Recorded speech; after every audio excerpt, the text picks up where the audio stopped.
Hello everyone, welcome to my channel Jangra Teaching and thanks for watching my old videos.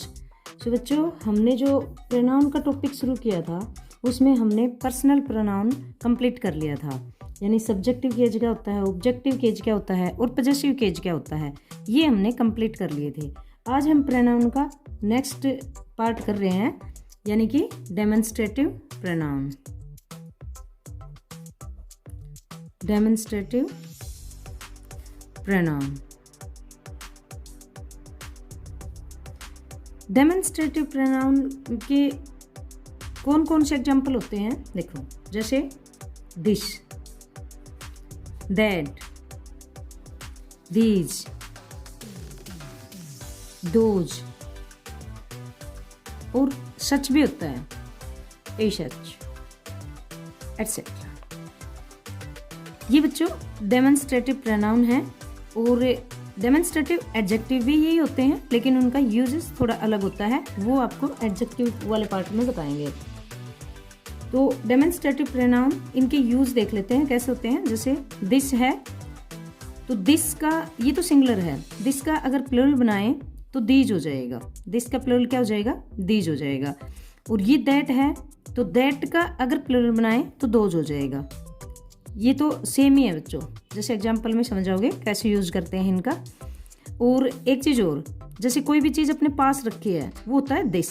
अगर आप दूर की चीज़ को देख के कहते हो कि वो चेयर है, वो कार है, तो वो होता है दैट, यानी कि नज़दीक के लिए दिस का यूज करते हैं और दूर के लिए दैट का यूज करते हैं। जैसे एक एग्जाम्पल ले लेते हैं, दिस इज ए कैट। अब देखो, यदि ये कैट आपके पास में है तो आप उसको देख के क्या कहोगे, दिस इज ए कैट। अगर इसी का प्लूरल फॉर्म बनाओगे तो क्या करोगे, दिस की जगह पे क्या यूज हो जाएगा, दीज, और अगर प्लूरल हो गया तो अब इज किस में चला जाएगा, आर में, दीज आर कैट्स, ये हो जाएगा। अब इसी तरह से दैट का कर लेते हैं, जैसे that is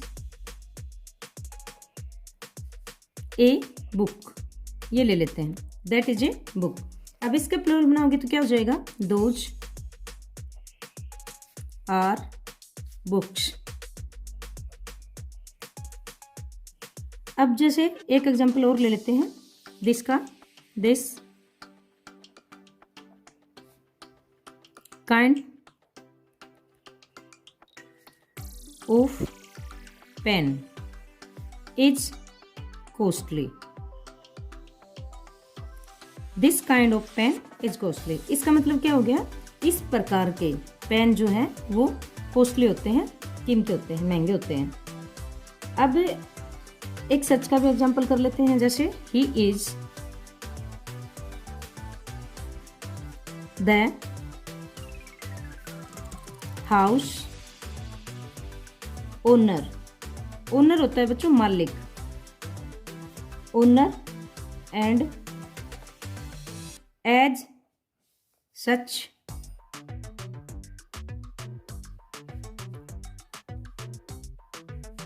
he has the right. अब ये जो राइट आया, ये राइट सही वाला नहीं है, ये राइट का मतलब होता है अधिकार होना, to maintain the house.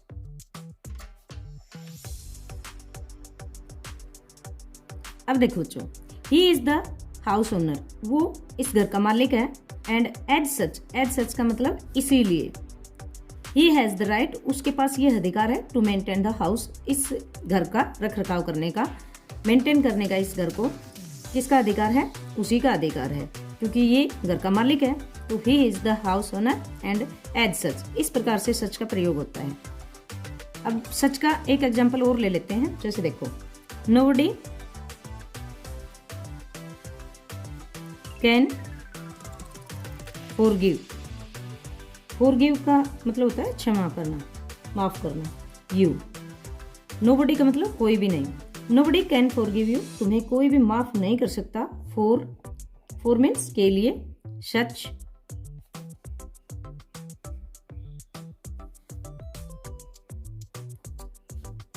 For such a mistake.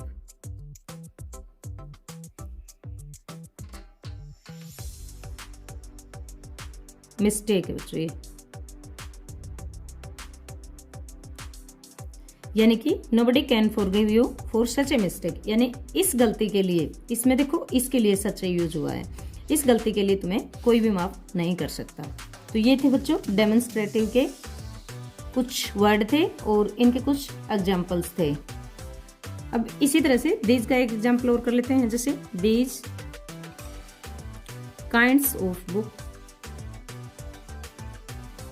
These kinds of books यानी इस प्रकार की किताबें are authentic,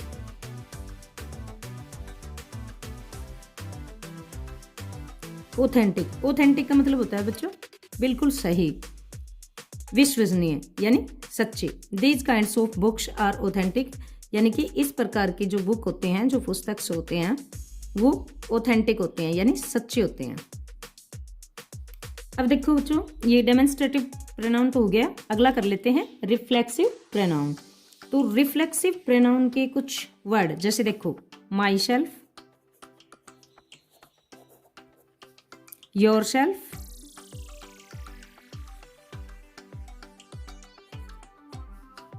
himself, herself etcetera, यानी कि इस प्रकार के बहुत से एग्जाम्पल होंगे। अब देखो इसका मतलब क्या होता है, माई सेल्फ यानी सेल्फ, सेल्फ का मतलब खुद, माई सेल्फ यानी मैं खुद, योर सेल्फ तुम खुद या आप खुद, हिम सेल्फ वो खुद, हर सेल्फ लड़की के लिए होता है, हिम सेल्फ लड़के के लिए यूज होता है, ये तो आप जानते ही हो। तो जैसे इनके एग्जाम्पल्स देख लेते हैं उससे और क्लियर हो जाएगा। जैसे एक एग्जाम्पल लेते हैं, यू शुड, अब शुड तो क्या होता है चाहिए, स्टडी पढ़ना, you should study your self यानी कि तुम्हें खुद से पढ़ना चाहिए, खुद पढ़ना चाहिए, योर सेल्फ मतलब खुद।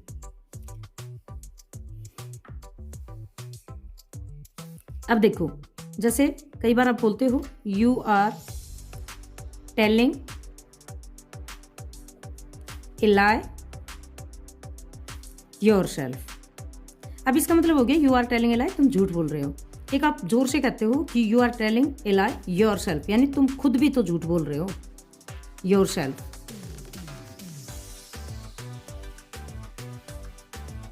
अब ये तो बच्चों सिंगुलर के लिए है, अगर आप किसी एक से बात कर रहे हो तो योर सेल्फ होगा, और अगर आप जैसे आपके सामने कई हैं, एक से ज़्यादा हैं, तो प्लूरल हो जाएगा, और प्लूरल के लिए योर सेल्फ हो जाएगा, वो नेक्स्ट एग्जाम्पल में बताएंगे। जैसे अब ले लेते हैं वी, एक एग्जाम्पल वी का ले लेते हैं, वी कैन कुक फूड, हम खाना पका सकते हैं, और आगे अगर आपने क्या लगा दिया, वी के साथ में आवर सेल्व्स लगा दिया, ये भी प्लूरल है। देखो we can cook food ourself, हम खुद से खाना पका सकते हैं, यानी कि किसी और से नहीं पकवाते, खुद से भी पका सकते हैं, इसका मतलब आवर सेल्फ लगा दिया, तो सेंटेंस में एक सेल्फ डिफेंड की भावना आ गई, जैसे कि ये काम हम खुद कर सकते हैं। अब ऐसे ही एक एग्जाम्पल और लेते हैं वी का ही, जैसे we shall go to market, we shall go to market ourselves. अब इसमें भी क्या हो जाएगा, जैसे हम मार्केट खुद जाएंगे, मार्केट जाएंगे, देखो वी शैल, वी के साथ और आई के साथ शैल यूज होता है, बाकी सभी के साथ विल होता है, ये तो आपको टेंसेज में भी अच्छे से करवा रखा है। अब जैसे सी का ले लेते हैं, और सी के लिए बच्चों आपको पता ही होगा क्या होता है, हर सेल, जैसे she will sing a song her self,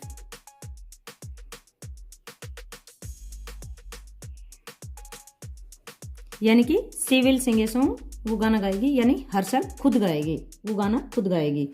एक ही का ले लेते हैं, जैसे ही शुड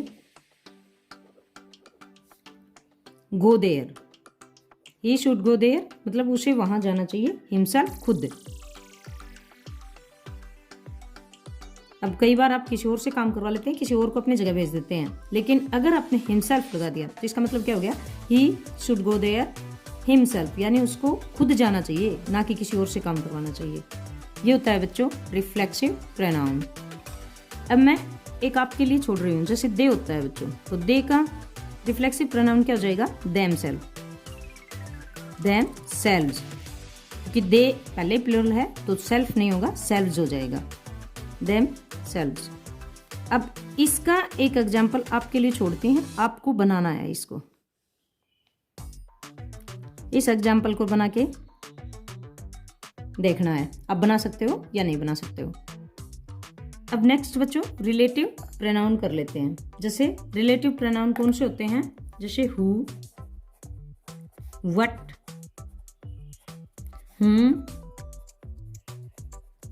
विच,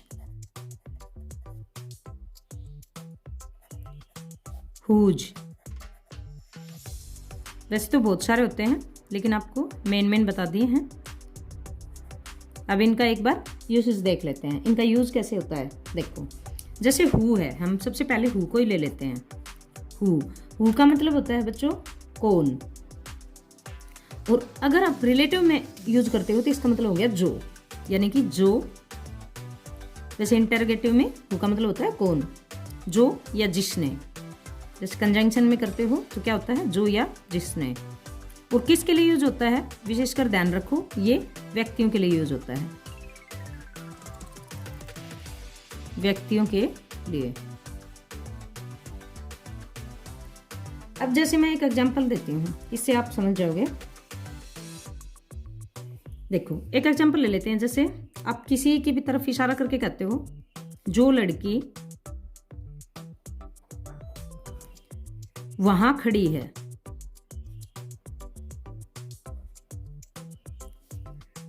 वह मेरी बहन है।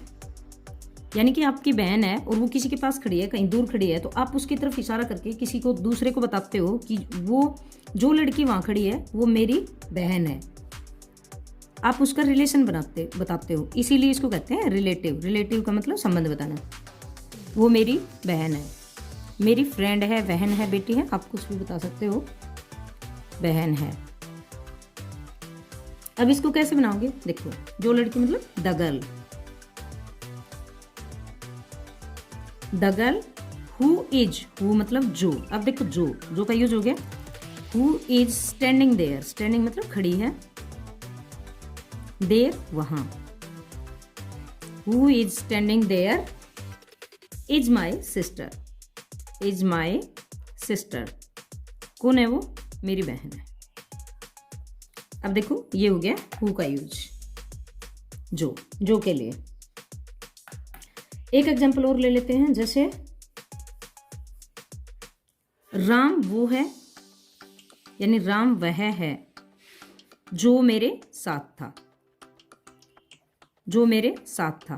अब आप कोई पहले की बात बताते हो और कोई पूछता है कि उनमें से राम कौन है, तो आप क्या कहोगे, राम वो है जो उस मेरे साथ था। कोई भी आप पीछे की घटना बताते हो, जैसे जो मेरे साथ था। अब देखो इसको कैसे बनाओगे, Ram is the one, Ram is the one, Ram वो है, हु का यूज हो गया, हु वोज। अब वोज क्यों लगाया, इज क्यों नहीं लगाया। अगर हम ऐसे करते कि राम वह है जो मेरे साथ है, तब तो हम इज लगाते, लेकिन साथ था, पास्ट की बात की है बच्चों, तो क्या यूज होगा, वोज। हु वोज, साथ का मतलब विद, और मेरे साथ में। Ram is the one who was with me, Ram वो है जो मेरे साथ था। तो ये देखो अब फिर जो के लिए किसका यूज हुआ है, हु का यूज हुआ है। अब इसी तरह से आप बहुत सारे सेंटेंसेस बना लेते हो। जैसे एक एग्जांपल मैं और देती हूँ, आप खुद से हिंदी बना के सोचना इसका मतलब क्या हो सकता है। मैं एक एग्जांपल लिखती हूँ, the man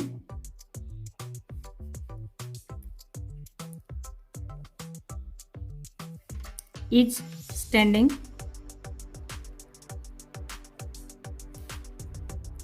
there is my uncle. अब आप किसी को अपने अंकल के बारे में बताते हो, और वो कहीं खड़ा दिखाई दे रहा है आपको, तो क्या कहोगे? The man is standing there, वो जो वहां खड़ा है वो मेरा अंकल है। अब देखो बच्चों, इस एग्जाम्पल में मैंने एक जगह खाली छोड़ी नहीं, वैसे आपको बता देती हूँ, आपको खुद करना है। इसमें आपको ये जो हु प्रोनाउन है इसको ऐड करना है। तो आप कहाँ ऐड करोगे? खुद से दिमाग लगाओ। The man is standing there, अब इसमें देखो the girl who is standing there, तो आप समझ गए होगे प्रोनाउन का यूज कहाँ पे करोगे? जो आपने ये तो बताया नहीं। द मैन हु, यहाँ पे आएगा हु, यानी कि the man who is standing there, जो आदमी वहां खड़ा है, इज माई अंकल, वो मेरा अंकल है। तो समझ गए होगे प्रोनाउन का प्रयोग किस प्रकार से करते हैं, कहाँ यूज होता है। ये हु का प्रयोग हो गया जो के लिए। एक एग्जाम्पल और ले लेते हैं। वी वर्शिप गॉड, अब इसको देखो,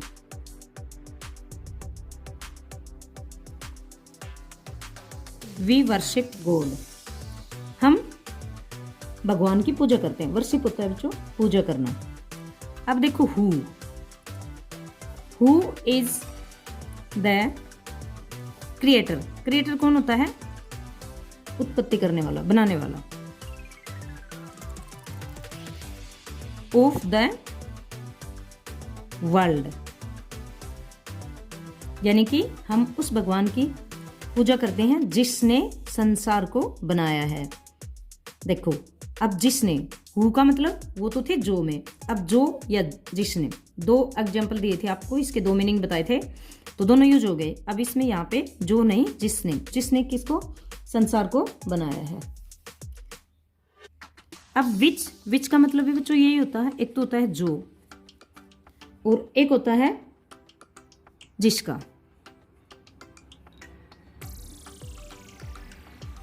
या जिसके, ये आप एग्जाम्पल से समझ जाओगे। अब देखो जो हु का भी था, लेकिन इसमें एक विशेष बात है, ये वो तो था व्यक्तियों के लिए, और ये यूज किसके लिए होता है? वस्तुओं के लिए। मीनिंग दोनों का एक ही होगा, वस्तुओं के लिए, ये ध्यान रखना है। जैसे एक एग्जाम्पल ले लेते हैं। ही हैज गिवन मी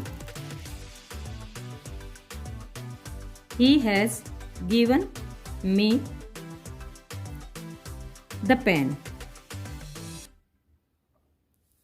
देखो उसने मुझे पेन दिया, विच आई नीडेड। अब हमने विच का यूज किया, विच I needed,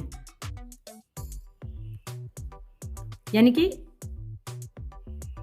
he has given me the pen, उसने मुझे पेन दिया, विच आई नीडेड, जिसकी मुझे जरूरत थी। जिसकी के लिए किसका यूज हुआ? विच का। बच्चों एक दो पार्ट और रह गए प्रोनाउन के, वो नेक्स्ट वीडियो में देखेंगे, नहीं तो इसी में करेंगे, तो वीडियो शायद काफ़ी लंबा हो जाएगा, अभी शायद लंबा हो गया है, तो बाकी नेक्स्ट वीडियो में। तब तक के लिए थैंक्स।